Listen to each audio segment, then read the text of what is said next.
Peluang Ahok mendapat tambahan dukungan dari partai politik makin terbuka setelah Golkar mengisyaratkan akan merapat. Sejumlah kalangan menyebut dukungan Golkar ke Ahok akan menguntungkan kedua belah pihak. Golkar membuka peluang mendukung bakal calon incumbent Gubernur DKI Basuki Cahayapurnama pada Pilkada DKI 2017 mendatang. Ketua Umum Golkar Setia Novanto mengaku belum memutuskan secara resmi, namun partainya melihat Ahok sebagai figur yang layak didukung. Ya, sosok Ahok karena dulu pernah di DPR, saya melihat bahwa ini Ahok selalu menjalankan sesuatunya itu dengan sesuatu terobosan-terobosan yang benar. Yang terbaik, ya tentu itu yang saya pilih. Di sisi lain, Ahok meyakini sudah mendapatkan dukungan dari para kader Golkar meski belum secara resmi Partai Golkar mendeklarasikan dukungannya. Pakai acara persahabatan dengan orang Golkar nih, kita ngomong persahabatan teman ini, bukan urusan partai ya. Kalau pakai acara persahabatan pasti dukung saya, teman-teman yang jadi pengurus. Tapi secara partai mendukung saya atau tidak, saya tidak tahu. Dukungan Golkar terhadap Ahok dinilai akan memberi keuntungan pada partai beringin ini dalam hal peningkatan elektabilitas jelang pemilu 2019. Oh, ada untungnya. Untungnya secara elektoral bukan hanya konteks pilkada, tapi pemilu 2019. Nah, hitungan partai politik itu kan selalu itu. Keuntungan elektoral dapat enggak? Itu yang dilakukan Nasdem mendukung Ahok. Itu yang dilakukan, siapa lagi yang dukung Ahok? Hanura. Itu hitungannya untuk pemilu 2019. Meski memastikan maju lewat jalur independen, namun dua partai, Nasdem dan Hanura, sudah resmi menyatakan ikut mendukung Ahok. Tim Liputan, Metro TV. Ketua Umum Golkar Setia Novanto usai terpilih pada Munaslup Golkar di Bali menyatakan akan mengevaluasi arah dukungan pada Pilgub DKI. Apakah ini sinyal peluang tambahan dukungan bagi Ahok? Kita akan membahasnya dengan sejumlah narasumber kami. Sudah bergabung dari luar studio Bapak Zainuddin, ini adalah Sekretaris DPD 1 Golkar DKI Jakarta sekaligus Ketua Fraksi Golkar DKI. Terima kasih sudah bergabung bersama kami Pak Zainuddin. Kemudian ada Bapak Hasan Basri Umar, Sekretaris Fraksi Nasdem DPRD DKI Jakarta, dan juga Bapak J. Kristiadi, pengamat politik. Terima kasih sudah bergabung bersama kami Bapak-Bapak. Kita harus ke rekan saya Rifai Pamoni dulu untuk melihat bagaimana peta politik yang terkait Pilgub DKI 2017. Silakan Rifai. Andini bersama dengan sejumlah narasumber dan juga pemirsa, saat ini saya dan Media Research Center menyebutnya sebagai kalkulasi peta dukungan partai politik menjelang pemilihan Gubernur DKI Jakarta. Kita langsung saja, ada beberapa kalkulasi. Yang terpenting adalah kita melihat bagaimana pernyataan dari petinggi Golkar pasca musyawarah nasional luar biasa, khususnya dari Ketua Umum Golkarnya yang mengatakan bahwa ada kemungkinan kami akan mensimulasikan hal tersebut. Saat ini yang menjadi dukungan bagi Ahok atau Basuki Cahayapurnama, kita kembali ke slide yang pertama kawan-kawan, ada 5 kursi dan 10 kursi masing-masing dari Partai Nasdem dan juga Partai Hanura. 5 dan 10 kursi apabila kita jumlahkan 15 kursi. Sementara total untuk dukungan dari sebuah partai politik sesuai dengan aturan yang ada adalah 22 kursi agar bisa mendukung salah satu calon melalui mesin partai politik.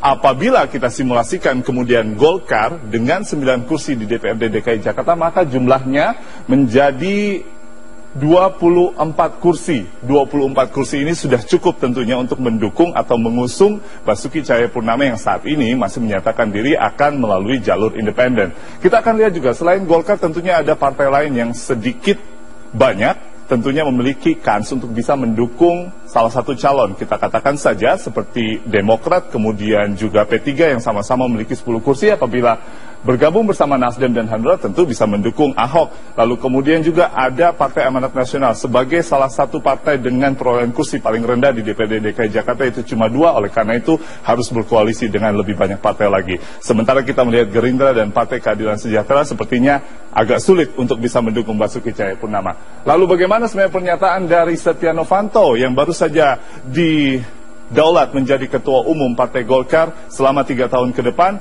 Golkar selalu mendukung yang terbaik. Jadi kami atau kita akan lihat surveinya, semoga yang terbaik bakal saya atau ketua umum Setia Novanto dalam hal ini pilih dalam waktu 2 minggu. So, Andini, kita akan tunggu dalam 2 minggu ini. Silakan. Apakah betul nih teka-tekinya akan terjawab? Apakah Golkar berubah haluan begitu setelah beberapa waktu yang lalu mengatakan tidak akan mendukung calon independen? Apakah jadi karena ketua umum yang baru akan mendukung gubernur petahana Basuki Cahayapurnama? Kita akan bahas setelah jeda pariwara berikut ini.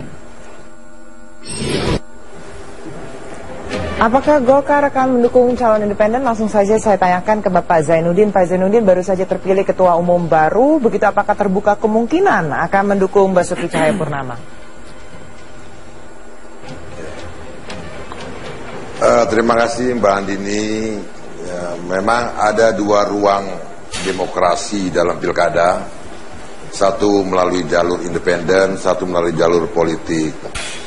Lazimnya memang sebagai sebuah partai politik tentu akan memilih jalur kepartaian dalam suksesi pilkada ini gitu. Tetapi namanya politik kan bisa berubah setiap waktu, dinamikanya begitu cepat. Ketua Umum Partai Golkar yang baru Pak Setia Novanto adalah orang yang syarat pengalaman, memahami betul dinamika Jakarta karena beliau tinggal di Jakarta. Saya kira Ketua Umum Partai Golkar akan arif bijaksana pada waktunya nanti dalam menentukan siapa calon gubernur yang akan diusung oleh Partai Golkar di DKI Jakarta begitu. Jadi masih terbuka. Namun demikian,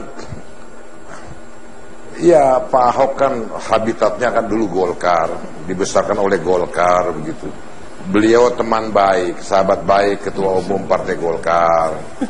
Peluang-peluang politik seperti ini kan tidaklah menutup kemungkinan akan terjadi berbagai dinamika. Ya kalau ditanya apakah mungkin, saya pikir mungkin saja gitu ya. Ya kita lihat perkembangannya dalam 2 minggu ke depan seperti yang disampaikan oleh Ketua Umum Partai Golkar. Pak Zainuddin, saya ingat sekali loh kata-kata Anda Maret lalu yang mengatakan bahwa kalau Ahok ini akan diambil jalur independen, jadi dipastikan katanya kalau Golkar itu tidak mendukung, bahkan juga sudah menggalang kekuatan bersama dengan fraksi-fraksi lain. Apa yang berubah? Iya, memang 2 ruang itu kan diberikan. Nah, sebagai sebuah partai tidak lazim kalau kemudian tidak ikut mekanisme partai dalam pilkada itu gitu. Pak Ahok hari ini memilih ruang demokrasi jalur independen. Tetapi mungkin saja kemudian pada ujungnya beliau bisa saja kemudian memilih jalur partai di dalam pilkada DKI Jakarta. Berbagai kemungkinan ini harus kemudian kita hitung secara cermat ya, sehingga mudah-mudahan sebagai sebuah partai kita tidak keliru menentukan mekanisme jalur kepartaian ini sebagai sebuah pilihan begitu. Saya ke Pak Hasan dulu. Pak Hasan, kalau misalnya betul nanti jadinya bergabung, ini Golkar, tanggapan Anda bagaimana? Oh tentu saya sangat senang dan gembira ya, karena sebagai partai yang mendukung dari awal kita mendukung Pak Ahok, terus nyusul dengan Hanura, tentu masih jauh dari persyaratan untuk memenuhi calon gubernur karena baru 15 kursi. Walaupun beliau sudah melalui jalur independen, tetapi kemungkinan itu bisa saja tidak lolos. Walaupun kami dan tim sukses sudah bekerja keras dan sekarang sudah memenuhi persyaratan, tetapi verifikasinya kan belum terjadi, khawatirnya. Tapi sebaiknya ada partai yang mendukung. Dan dengan adanya Golkar ini tentu kami sangat senang.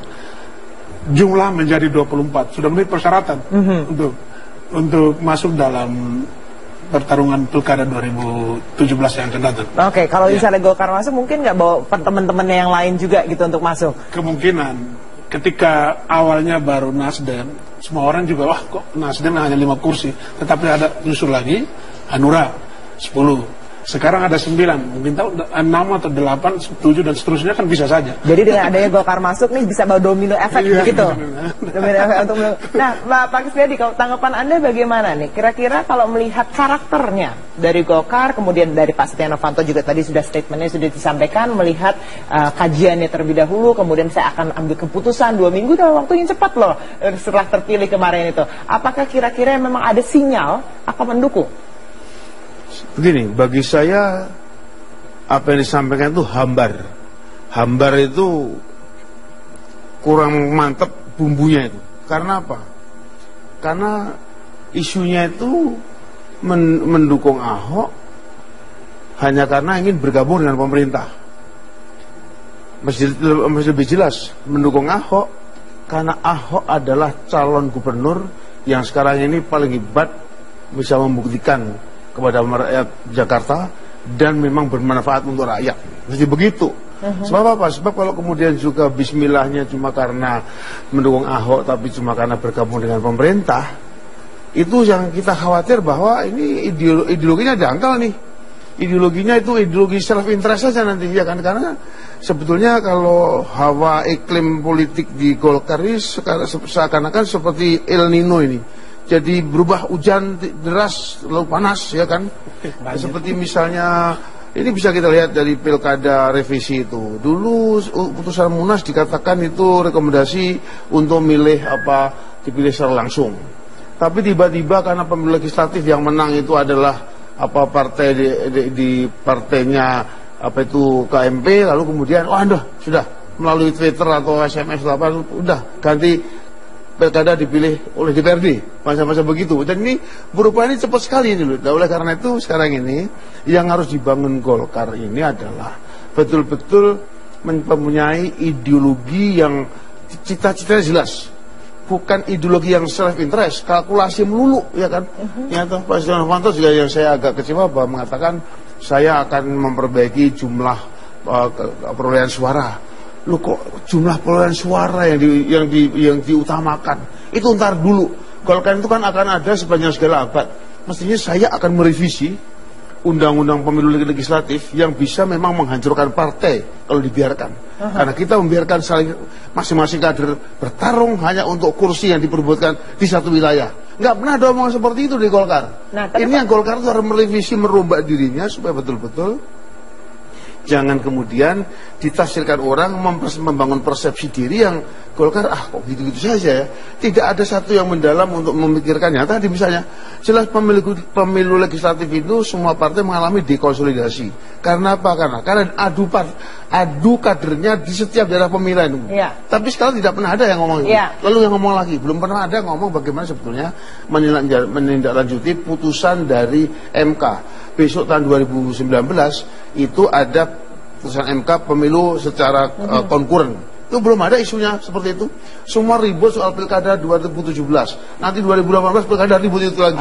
Tidak ada jangka panjang pikiran, itu semua jangka pendek melulu. Coba saya tanya ke Pak Zainuddin. Pak Zainuddin, apakah betul itu? Jadi lebih ke jangka pendek aja nih ininya pertimbangannya untuk Golkar sendiri jikalau memang nantinya akan mendukung begitu, bukan karena dari pencapaiannya, prestasinya begitu. Seperti itu, betul Pak? Partai Golkar ini partai yang ahlinya membangun bangsa. Ya. Golkar tidak terkonstruksi sebetulnya untuk menjadi partai oposisi. Ya toh? Oleh karena itu dan sudah dibuktikanlah kerja-kerja partai Golkar selama ini. Jadi kita mendukung seseorang itu, kita akan lihat seberapa jauh orang itu bisa berkemampuan membawa perubahan-perubahan yang lebih baik. Kesejahteraan masyarakat yang lebih baik, pendidikan yang lebih baik, menurunnya angka kemiskinan begitu. Dalam konteks itulah Partai Golkar berada di dalamnya. Sekarang Partai Golkar telah menjadi partai pemerintah. Kita mendukung penuh Presiden Republik Indonesia Pak Jokowi JK. Pak Ketua Umum Partai Golkar Pak Novanto juga telah menginstruksikan kepada kita agar di dalam kerja-kerja politik kita termasuk di Jakarta ini, bagaimana Partai Golkar bisa membawa manfaat yang besar buat kepentingan masyarakat. Jadi bukan jangka pendek, bukan ujuk-ujuk, bukan tiba-tiba, Golkar akan memperhitungkan dengan cermat dalam kalkulasi yang tepat siapa sesungguhnya yang tepat untuk dipercaya sebagai calon gubernur DKI Jakarta 5 tahun yang akan datang, begitu. Nah, Pak, begitu, Mbak Andini. Iya, kalau misalnya soal perhitungan yang cermat itu, apakah juga tingkat elektabilitas, popularitas itu juga dipikirkan? Iya, popularitas, elektabilitas, dan sekarang Partai Golkar tengah melakukan survei, ya, sampai ke Pulau Seribu malah kita melakukan survei dengan hampir 1.800 responden. Sekarang sedang ditabulasi. Insya Allah dalam 5 hari ke depan ini hasil survei itu sudah bisa kita sampaikan kepada publik, dan lebih khusus lagi kita akan sampaikan kepada Ketua Umum DPP Partai Golkar untuk menjadi bahan pertimbangan sikap Partai Golkar dalam mendukung Pilkada DKI Jakarta. Pak, ini serius loh, sampai bikin survei. Nah, saya setuju untuk survei-survei, setuju semua lah. Tapi bahwa tidak ada semacam garis strategi yang diperlihatkan, ada jangka panjang yang memang, oh ini pegangan Golkar itu tuh yang prinsip seperti itu. Misalnya, kita masih masih ingat benar tuh bagaimana KMP ya yang dipimpin oleh Partai Golkar kan? Ya kan, itu betul menggebu-gebu ini sikat semua, ya kan, seakan-akan sudah dunia itu tidak ada lain kecuali harus menang, seakan-akan apa itu umur Golkar partai politik di Indonesia cuma diukur setelah Pilpres ini, ya kayak begitu gegap gempitanya itu, ya kan. Tapi sebenarnya belum ada 1 tahun lebih sedikit sudah berubah sama sekali sekarang ini, ya kan. Mau cium tangan Pak Jokowi kasarnya begitulah. Nah, jadi menurut saya, saya setuju lah bahwa Golkar sekarang mendukung seorang calon gubernur yang memang hebat di mata masyarakat, ya. Tentu ada yang maki-maki, tapi menurut saya lebih banyak yang mengatakan hebat. Itu bagi saya senang sekali. Tapi yang juga penting bahwa Golkar bahwa sekarang mulai jalan bersama-sama dalam waktu dekat, ada agenda yang betul-betul bisa merebut hati Pak Jokowi, tapi juga merebut hati rakyat. Satu itu, ya kan. Dan kedua juga dia mulai, tidak bisa lagi kalau Golkar selalu bersilat lidah, mudah meludah dan jilat kembali dan oleh sebab itu sekarang ini yang penting setelah Munas ini tidak kutak-kutik jumlah suara, kemudian dukung tidak kanan kiri, tapi kembali bagaimana kita mengkonsolidasikan organisasi ini solid dulu. Karena menurut saya sekarang ini gejalanya, Mbak, sekarang ini bahwa dengan tergesa-gesa mendukung Mas Ahok ini, menurut saya juga ingin meyakinkan Jokowi. Jokowi itu juga ragu-ragu juga. Ya susunan seperti itu ragu-ragu juga nih. Jangan-jangan yang kuasa bukan ketua umum. Pak Zainuddin. Kan begitu. Pak Zainuddin, ini katanya untuk meyakinkan presiden begitu. Tapi jawabannya tahan dulu Pak Zainuddin, setelah jeda pariwara berikut ini tetaplah bersama kami. Saya langsung saja ke Pak Zainuddin. Pak Zainuddin, tadi Anda dengar juga tadi Pak Kris mengatakan bahwa ini adalah kalau misalnya betul jadi dukungan, itu dukungan lebih kepada untuk menyenangkan pemerintah di sini, karena Golkar sekarang sudah mendukung pemerintah. Tanggapan Anda bagaimana? Tidak sama sekali. Salah juga Pak Kristiadi, mohon maaf. Golkar tidak pernah berpikir jangka pendek. Ini bukan benar salah Indonesia aja. Enggak, Golkar mempunyai konsep pembangunan negara sejahtera sampai 2045, ya, yang dimulai dari pembangunan di desa begitu. Jadi Golkar memang sejatinya tidak untuk menjadi kekuatan oposisi, dia dikonstruksi untuk menjadi kekuatan pembangunan bersama-sama pemerintah. Jadi keputusan Golkar hari ini bukan berarti kemudian menjilat ludah sendiri dengan semangat menggebu-gebu KMP, tidak. Golkar menyadari betul bagaimana memfungsikan secara optimal kekuatan partainya untuk mempercepat roda pembangunan. Nah, di Jakarta Pilkada, Golkar belum resmi mendukung siapapun begitu. Golkar tengah meneliti apakah seseorang ini memang bagus atau tidak begitu, ya.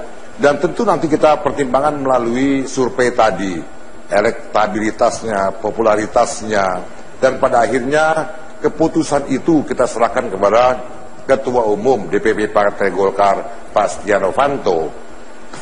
Itu, jadi sejatinya Golkar adalah partai bersama-sama pemerintah membangun bangsa gitu. Baik, Pak Zainuddin. Jadi Pak Zainuddin supaya damai gini aja. Saya setuju, senang Golkar dukung Pak Ahok, Mas Ahok. Tapi menurut saya kalau mau membangun partai tidak harus dari bagian penguasa. Pembangun partai harus berkuasa sendiri kalau bisa. dan berkuasa lepas daripada pemerintah. Artinya apa? Jangan kemudian bikin undang-undang yang bikin partai tersandera. Hanya karena apa? Karena undang-undang itu meskipun sudah dilegitimasi oleh konstitusi dan pemilih, masih harus minta izin pemerintah. Pemerintah, tolong dicatat begitu. Kalau saya jadi ketua partai, tidak akan saya bangun institusi.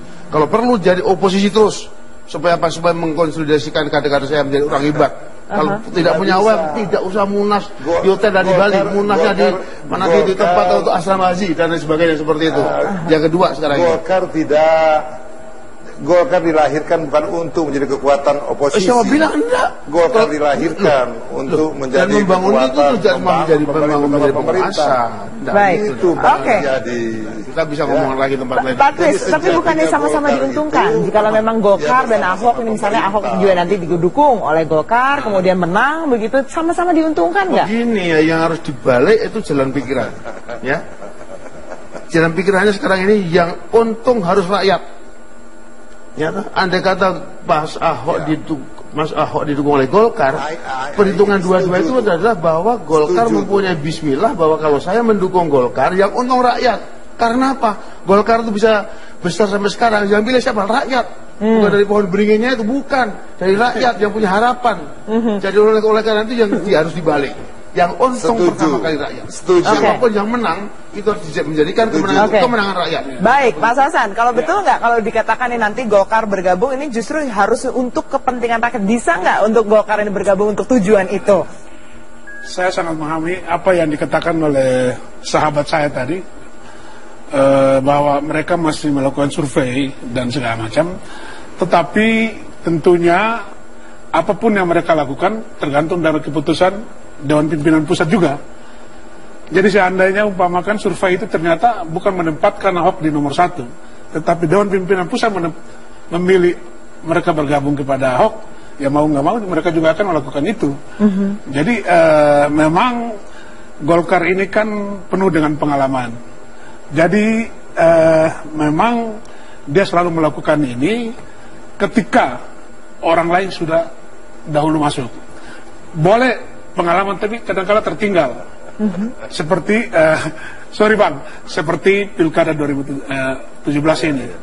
Ketika Golkar masih memilih, Nasdem sudah duluan. Nah, kalau misalnya Golkar jadi masuk begitu, akhirnya DPRD dan Pemprov lebih damai begitu hubungannya ya. Nah, akhirnya rakyat di sini juga yang menang kan? Apakah juga kemungkinan itu bisa terjadi gitu, lebih dinamis hubungannya dibandingkan yang dulu-dulu? Iya, dengan masuknya Golkar tentu itu akan kita peroleh seperti yang diharapkan rakyat di DKI Jakarta ini. Oke. Silakan Pak Zainuddin, tanggapan Anda.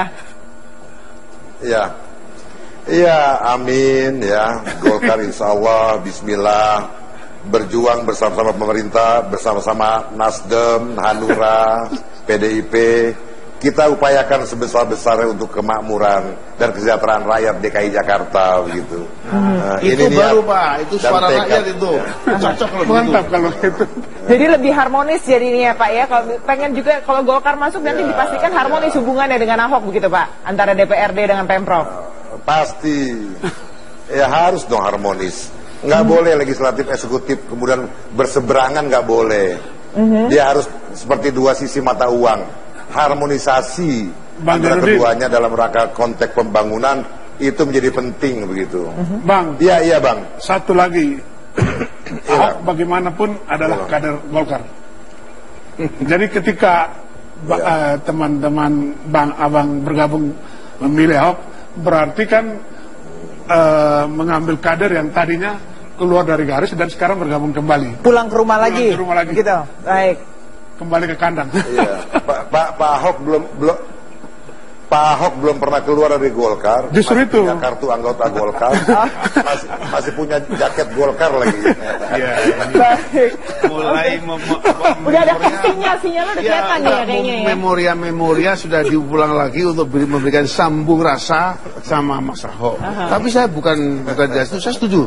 Sekali lagi terima kasih. Tapi jangan lupa, jangan kemudian juga tetap begini. Sekarang ini yang juga penting bahwa Mas Ahok sudah banyak dukungannya, kira-kira begitu. Baik. Tapi yang bagi Mas Ahok yang penting juga harus irit bicaranya. Baik. Oke, terima kasih Bapak-bapak, Pak Zainuddin, Pak Hasan, Pak Kris, terima kasih sudah bergabung bersama